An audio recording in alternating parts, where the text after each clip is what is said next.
Halo semuanya. Kali ini karena beberapa dari teman aku tanya soal keadaan kita sekeluarga di sini gimana, sekolahnya anak aku gimana, kemudian perkembangan penyakit corona ini sendiri di Taiwan seperti apa. Jadi aku buat video ini buat sedikit share mengenai keadaan hari ini pertanggal 20 Maret di Taiwan. Nah, tadi sore, karena memang setiap hari di Taiwan itu ada konferensi pers dari pihak pemerintah, Menteri Kesehatan, dan jajaran petugas lainnya. Makanya setiap hari itu kita nggak ketinggalan informasi ada atau tidak adanya penambahan dari yang udah positif corona, yang sembuh, yang meninggal, penyuluhan, kemudian mengenai masker, mengenai rumah sakit dan lain sebagainya. Itu memang dari awal Januari setiap hari ada siarannya, dan itu bikin kita paham dan ngerti apa yang harus kita lakuin, bagaimana kondisi sekarang agar lebih waspada untuk menghadapi corona ini sendiri.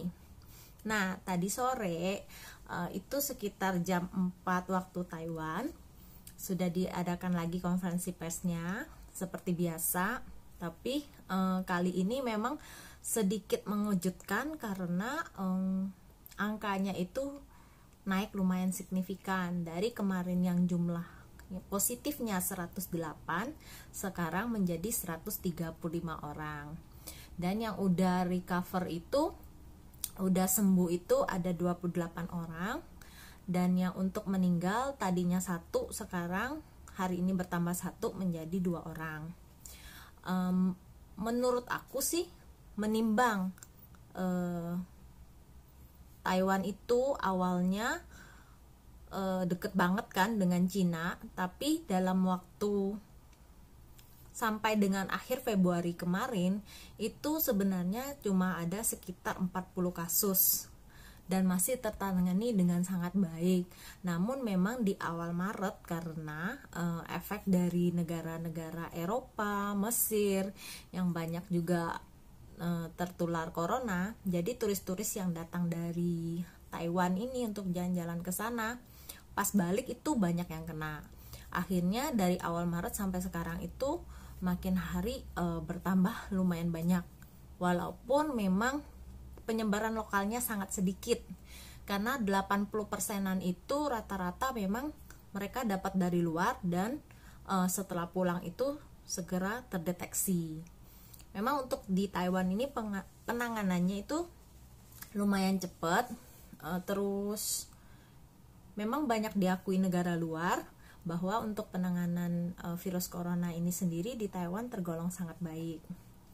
Lalu apa saja informasi terkini, yaitu sekarang untuk mengenai kita warga negara asing, per tanggal 19 Maret itu sudah tidak, untuk sementara waktu tidak ada lagi perekrutan tenaga kerja asing, apalagi untuk Indonesia yang sudah masuk pada level 3, udah travel warning.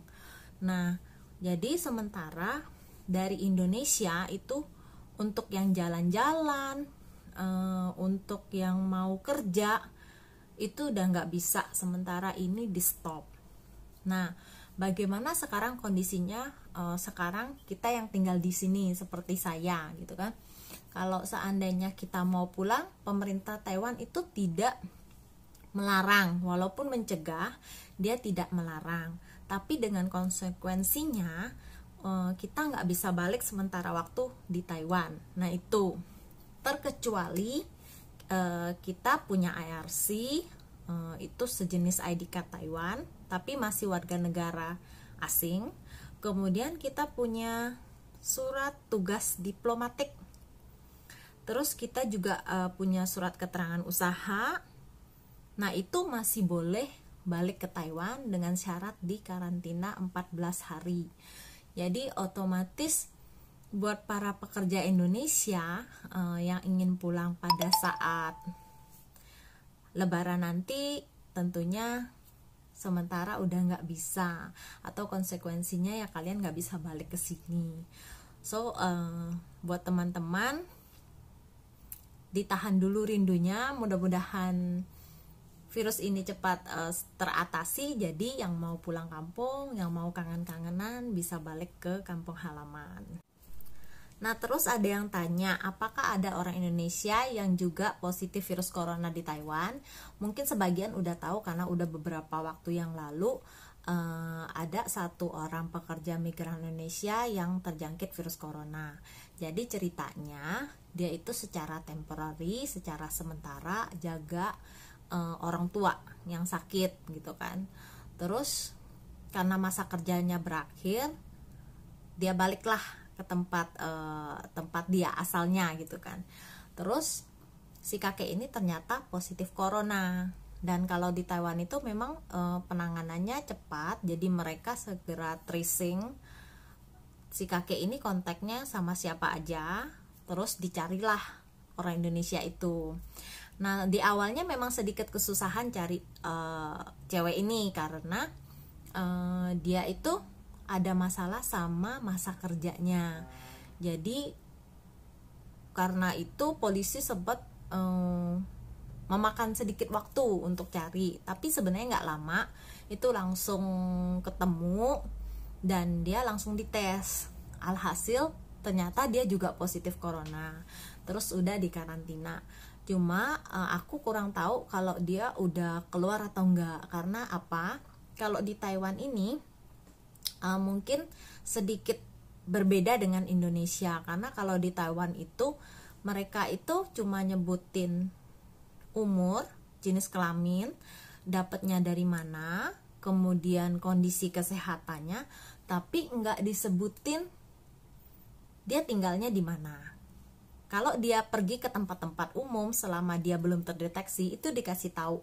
Misalnya dia pergi ke Taipei Iling-i, Taipei 101 gitu kan. Terus hari sekian dia pergi ke pusat perbelanjaan ini dengan tujuan bagi mereka yang pada saat itu juga ada di situ punya gejala segera untuk melapor. Nah, tapi memang nggak disebutin dia itu asalnya dari kota mana.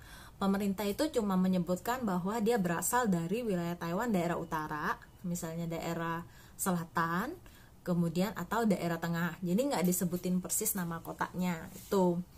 Tapi untuk penyebarannya kita bisa lihat di peta, di aplikasi, di web itu kita bisa lihat, oh dia sekarang itu di kota ini ada berapa orang, di kota ini ada berapa orang. Tapi pemerintah nggak akan menyebutkan secara spesifik pasien corona nomor 1 ini berasal dari ini enggak. Dan rumah sakitnya pun nggak dikasih tahu, mungkin dengan tujuan agar tidak menimbulkan kepanikan dan penanganannya lebih seksama gitu kan. Tapi apakah kita khawatir? Sebenarnya karena mungkin di kota aku sampai dengan saat ini baru ada 3 orang dan itu baru berapa hari ini. Jadi sebenarnya sih kalau di kota aku sendiri nggak terlalu pusingin, nggak terlalu panik ya, lokasi dia misalnya di mana gitu mungkin nggak terlalu. Tapi aku nggak tahu juga untuk daerah yang padat yang lebih banyak penyebaran coronanya gitu kan. Karena sih aku rasa selama informasi dari pemerintah itu setiap hari update, kemudian kita juga lihat orang di mana-mana pada pakai masker setiap hari keluar rumah. Jadi hand sanitizer juga banyak di mana-mana. Kemudian ke tempat umum juga diperiksa suhunya. Ke rumah sakit juga mesti detail. Bahkan kita yang jenguk sekarang itu dikasih tenggang waktunya berapa orang. Dan yang datang itu setiap hari harus melaporkan data dirinya. Jadi memang penanganannya lebih tertata. Jadi nggak terlalu khawatir banget mengenai lingkungan. Kemudian ada yang tanya nih, apakah ada yang mulai ada panic buying di Taiwan? Jadi sebenarnya 3 hari yang lalu aku ke Carrefour untuk belanja kebutuhan rumah, memang karena sebagian udah ada yang habis. Aku hampir setiap minggu pergi, deket soalnya sama rumah. Dan itu kondisinya semuanya stok aman, nggak ada yang kelihatan barang habis kayak gitu. Terus besokannya memang ada di beberapa daerah katanya di postingan itu ada yang mulai beli mie instan, beli tisu, kemudian beli makanan kalengan. Nah kebetulan kemarin itu suamiku juga dikasih tahu kantornya bahwa mereka akan menerapkan sistem kerja itu nggak full setiap hari. Jadi sistemnya itu 3 hari ini, misalnya suami aku masuk Senin, Selasa, Rabu.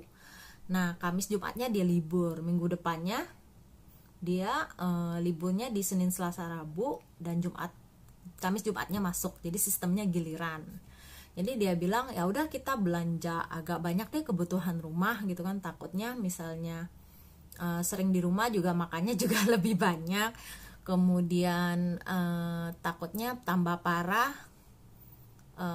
sering-sering keluar rumah juga gak bagus kan. Jadi lebih baik kita nyetok agak banyakan dikit deh dari biasanya. Jadi semalam kita pergi deh ke Carrefour. Pas ke Carrefour aku sempet kaget karena daerah tisu itu pada kosong, itu pada dibeli. Tapi aku nggak tahu ya hari ini udah diisi kembali atau gimana, aku nggak tahu.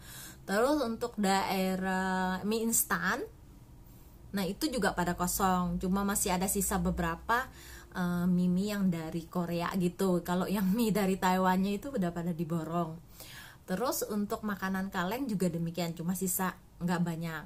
Akhirnya karena tisu di rumah juga habis, aku cuma sempat beli beberapa barang di Carrefour kayak beras kayak gitu. Kita pergilah ke tempat lain dan ternyata ke tempat lain itu ada yang kosong tisunya. Terus ke tempat yang ketiga itu ada, tapi harganya itu nggak ada yang diskonan. Maklum lah kalau ibu rumah tangga kan biasanya pasti cari yang lebih murah kan, dan aku biasa beli itu yang diskon itu, yang harganya lebih murah dibanding yang lain. Akhirnya setelah ke tempat yang keempat, kita ketemu tisunya dengan harga yang lebih terjangkau. Itu sebenarnya tisunya nggak naik, cuma karena merek yang biasa aku beli itu udah diborong orang semua, tinggal yang mahalnya, jadi aku cari ke toko lain. Nah itu aku beli beberapa, terus beli barang-barang yang mau habis, sama kurang lebih stok beras itu memang aku lebih banyakin, sama ada beberapa makanan kalengan tapi nggak banyak, cuma sekitar 2, mie instan juga sekitar 6, kurang lebih ya kayak gini lah barang yang aku beli ya, untuk cukup sendiri lah, nggak beli yang banyak banget itu nggak. Terus apakah yang datang-datang itu pada borong banyak-banyak? Aku rasa sih belum ya, masih taraf normal. Cuma memang karena aku datang itu udah pada kosong instannya, jadi aku nggak tahu mereka sekali beli langsung banyak atau enggak, aku kurang tahu juga gitu. Terus masalah sekolah, karena kan di Indonesia sekarang udah mulai belajar di rumah kan, dari rumah. Jadi teman-teman juga ada yang tanya apakah anak aku sekarang posisinya sekolah atau enggak. Sampai dengan saat ini dia masih sekolah seperti biasanya, karena memang sebelumnya itu di Februari itu setelah liburan musim dingin, karena ada corona itu masuk Taiwan di Januari. Jadi dari mulai Januari itu kita udah diumumin bahwa sekolah itu liburnya diperpanjang 2 minggu, dan anak aku masuknya di 25 Februari. Dan untuk aku sendiri karena masih les Mandarin di salah satu universitas di Hsinchu, jadi itu juga mundur 2 minggu, aku masuknya di awal Maret. Sementara itu untuk sampai sekarang semuanya masih berjalan normal, tapi memang kebijakannya berbeda. Seperti untuk aku, kalau anak yang kuliahan di daerah situ, sebelum masuk ke kelas itu kita harus cek suhu dulu, dan kemudian kalau bagus kita ditempelin stiker yang berbeda setiap harinya. Nah habis itu tempat umum juga kita disarankan selalu pakai masker, dan setiap sudut ruangan itu ada hand sanitizer, setiap ruangan juga ada, ruang belajar. Jadi memang lebih lebih siap untuk menghadapi penyebaran virus corona ini, dan memang sudah mulai terbiasa, bukan hal dadakan lagi, karena memang udah dari Januari kita udah dikasih penyuluhan seperti itu gitu kan. Terus untuk anak SMA ke bawah itu memang sekolah dia mewajibkan pakai masker.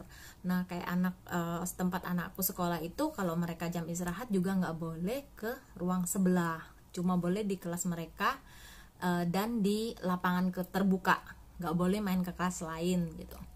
Terus apabila di satu kelas itu ada satu orang baik murid ataupun guru terkena corona, kelasnya yang itu aja yang libur 14 hari. Tapi kalau dalam satu lingkungan sekolah itu udah ada 2, maka sekolah itu diliburkan juga 12 hari, otomatis belajar online di rumah. Nah sampai sekarang itu masih belum ada, dan di Taiwan itu baru kemarin ya ada satu sekolah yang punya 2 murid yang terkena corona, jadi mereka juga mulai belajar online di rumah. Nah, seperti itu aja info aku mengenai virus corona yang ada di Taiwan. Semoga info ini bisa memberikan kejelasan dan sedikit informasi buat teman-teman. Dan untuk para keluarga dan sahabat aku nggak perlu khawatir, aku baik-baik aja, dan aku terima kasih banget buat yang udah perhatian, yang udah tanya, buat yang udah care sama kita dan keluarga gitu. Aku doakan kalian juga semuanya sehat, dan kemudian obat corona ini segera ditemukan, karena tadi aku dengar katanya Pak Jokowi juga sudah mengumumkan bahwa ada obat corona yang bisa digunakan dan akan segera dipakai di Indonesia gitu. Dan akhir kata terima kasih sudah menonton dan sampai jumpa.